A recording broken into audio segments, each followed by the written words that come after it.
I'm David Doctorman, Chief Architect Learning Sciences for HMH and lecturer at the Harvard Graduate School of Education. There's incredible excitement. You can feel it here, a standing room only crowd around adaptive learning. And people want to believe that we can reach each individual kid, because we're not doing it now. There's been a one-size-fits-all kind of model in school.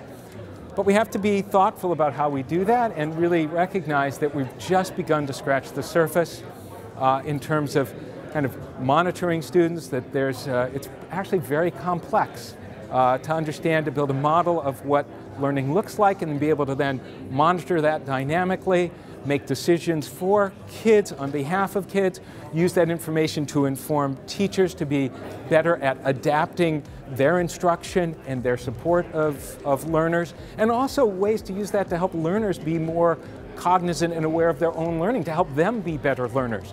How we use that data in those kinds of ways, we've got a long way to go. Promising first steps, but fulfilling the promise is still a lot of work. I'm Stephen Hershey, Superintendent of Schools in Beverly, Massachusetts.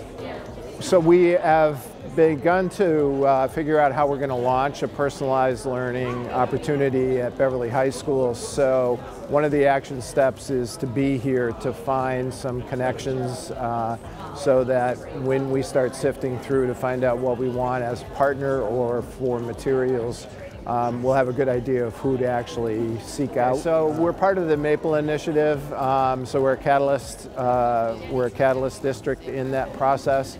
I think for a lot of us, it's that you don't often have an opportunity to speak with colleagues that are working on the same journey. So frequently when we go to meetings, the meetings are about the latest initiative at the state level or federal level. And all of us who are in the Maple Initiative have made inroads into moving to personalized learning. Sure. I'm Nancy Duclos. I am the Assistant Superintendent from Andover Public Schools. And there are two things that I took away from today's keynote speaker. And one of them was the whole idea of a learning exchange as opposed to curriculum.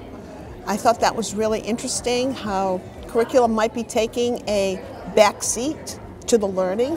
I'm Lisa Sanderson. I'm a digital learning specialist in Westford. Something that really resonated with me today at the conference was just the mention of global goals. I hadn't really thought about them or even known about them before, and instantly I Googled it and I looked them up, and the speaker was talking about how all students should have the opportunity to dig into those global goals. And it made me think, I work at elementary, but all students should be thinking about the bigger picture, what they're learning, what they're doing, how are they helping the world, a bigger, how are they in the design plan of everything? And the students are always asking, what am I learning? Why am I learning this? How does this pertain to me? It made a lot of sense. I'm Julie Bedreau. I'm from Westford. I'm the Director of Digital Learning in Westford. When with Maple, and we're one of the catalyst districts, and when we first thought about Maple, joining Maple, I wasn't that convinced that we would get much from it or that we could contribute much. But actually being part of it, I'm learning a lot about personalized learning and from other districts, and I'm learning that we can actually contribute to. So one of the things we were just talking about casually at lunch was with Andover, with Joanne, about social emotional learning and how important that is, and that's something that we're working on as well. So it really does help having these conversations, so I'm becoming a real convert. I'm Charlie Tillman. I'm the Policy Director at the Vaneli May Education Foundation. We are a proud sponsor of the Maple effort.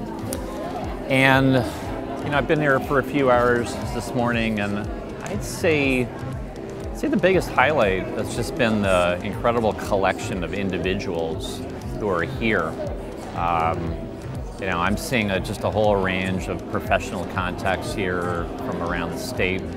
I'm Cheryl Lewis. I'm Director of Technology for Duxbury Public Schools. We're ready to take a good hard look on how to get personalized learning up and running for the district. And so we're here exploring options and what other districts are doing. So looking at platforms that will help us move our teachers and students along that pathway. Hi, I'm Lori Hunter, Assistant Superintendent in Duxbury. We're having a great morning here at the Learning Launch Conference. We're loving the thinking that's going on, and then we're looking for some practical pieces to take back, and have just discovered some fantastic software platforms. The gift of the Maple Consortium is that we all can share our stories of success and our challenges.